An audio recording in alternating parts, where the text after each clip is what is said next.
Well, hello again, HR Tech Groovers. It's nice to see you both. How's your week's been? Great.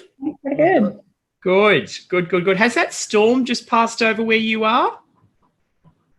Yes, it was actually raining badly here.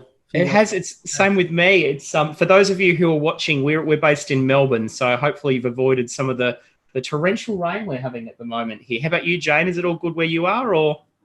Yeah, it's already been and gone here. Oh, well, there you go. Hopefully it'll head out to sea very shortly for me then as well.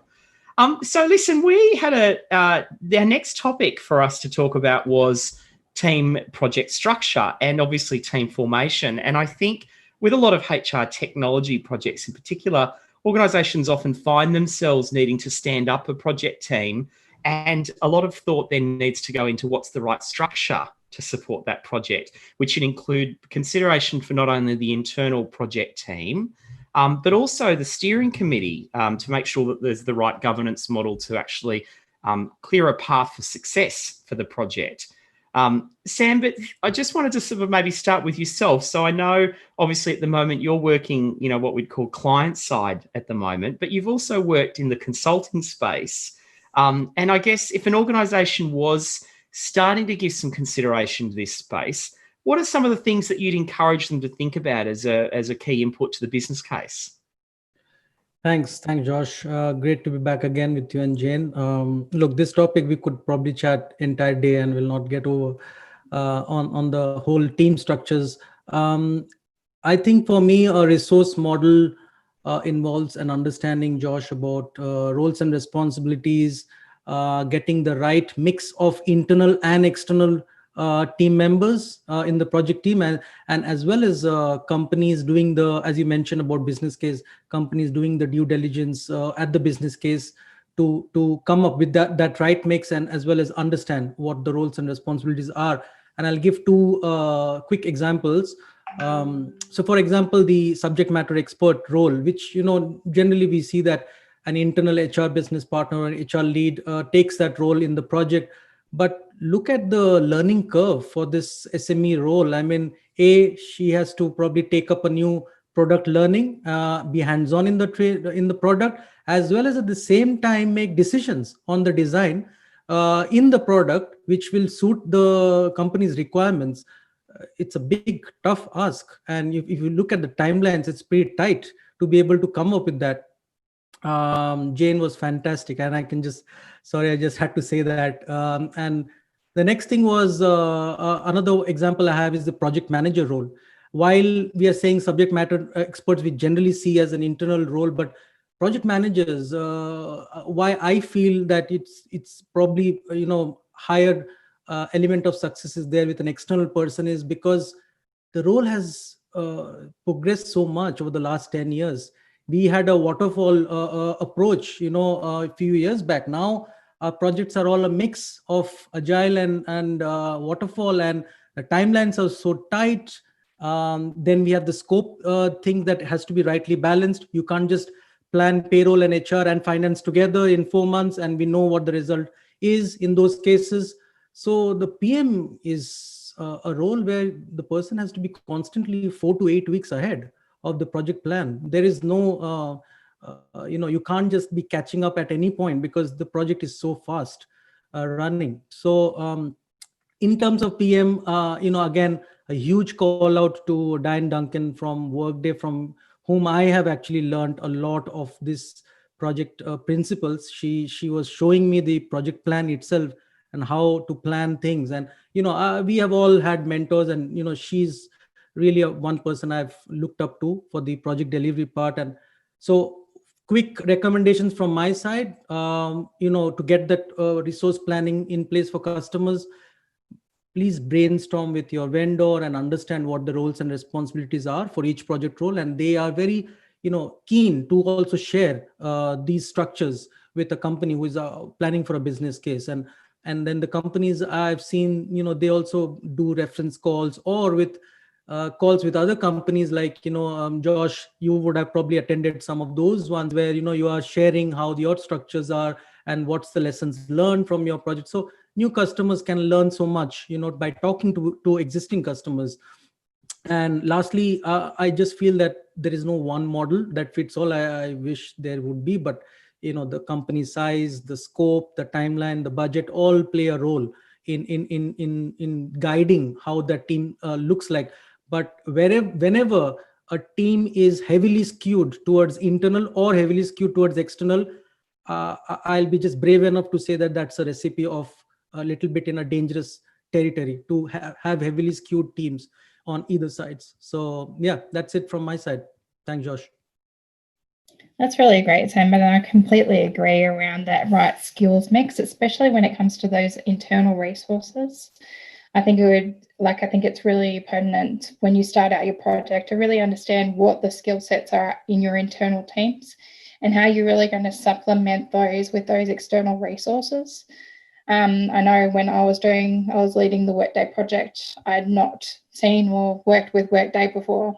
So it was a completely new product to me. And although I'd had obviously deep HR systems knowledge, it's really different when you're learning a new system as well as implementing it at the same time.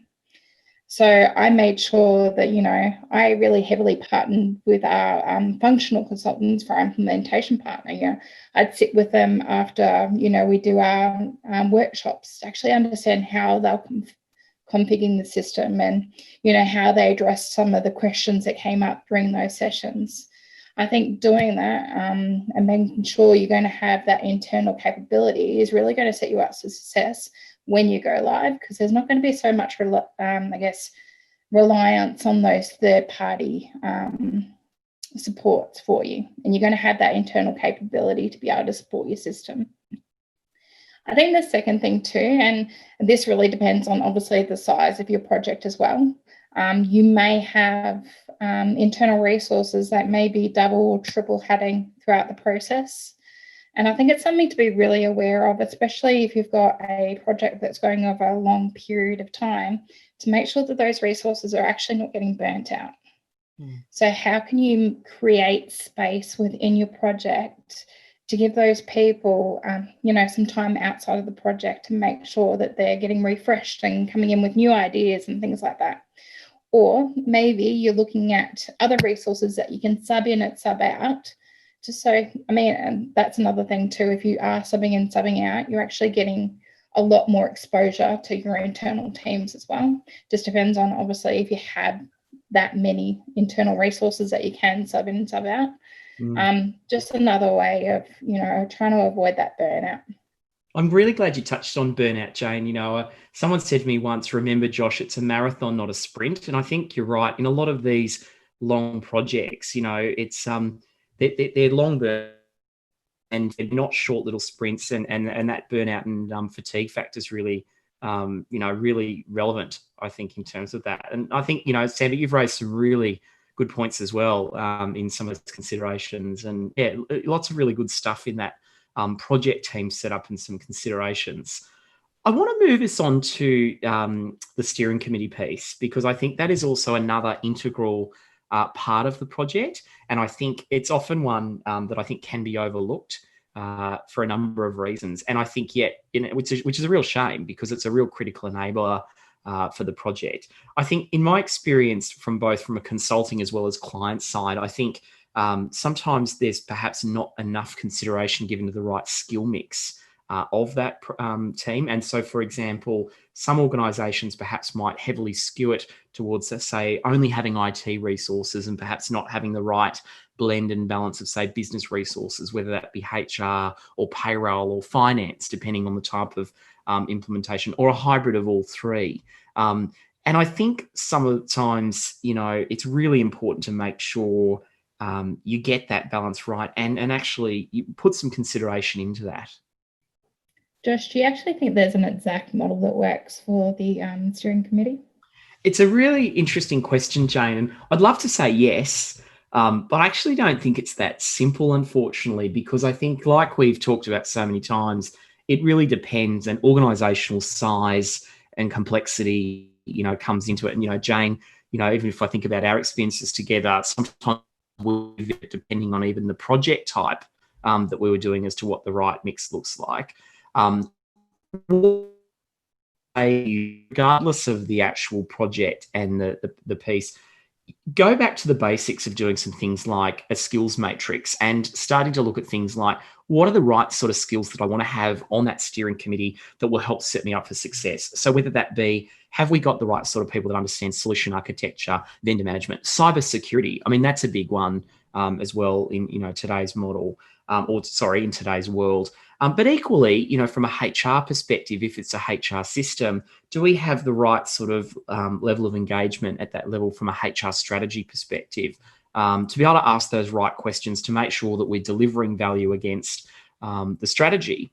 One of the things that I have done in the past where I've been involved with working with an organisation perhaps didn't necessarily have all of the right skills from a governance perspective that would set them up for success is actually look to acquire that experience externally. And so is there an opportunity to bolster your steering committee with external advisory type roles? In the not-for-profit space, this can be quite common, to be honest. And, the benefit of that is that obviously you're bringing in some expertise that you wouldn't otherwise have access to within the organisation. And I've seen, personally, I've seen that work really, really well in terms of bringing in that deep domain expertise, which is always a good thing.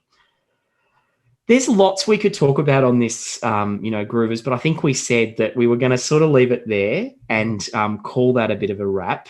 But I know that we've talked about perhaps doing some other posts down the track on this particular topic, whether that be in written form or vlog type styles, like similar to this. But if you are watching this, folks, and you like what you're hearing and seeing, please like it. Please feel free to share it. But equally, if there's other things that you'd like to hear from us on, we'd be only too happy to hear from you. So feel free to provide any comments, on this post around some things that you'd like us to talk about a little bit more, and we'll take a read and respond. But until the next time, bye for now, and we'll see you again soon. Bye-bye.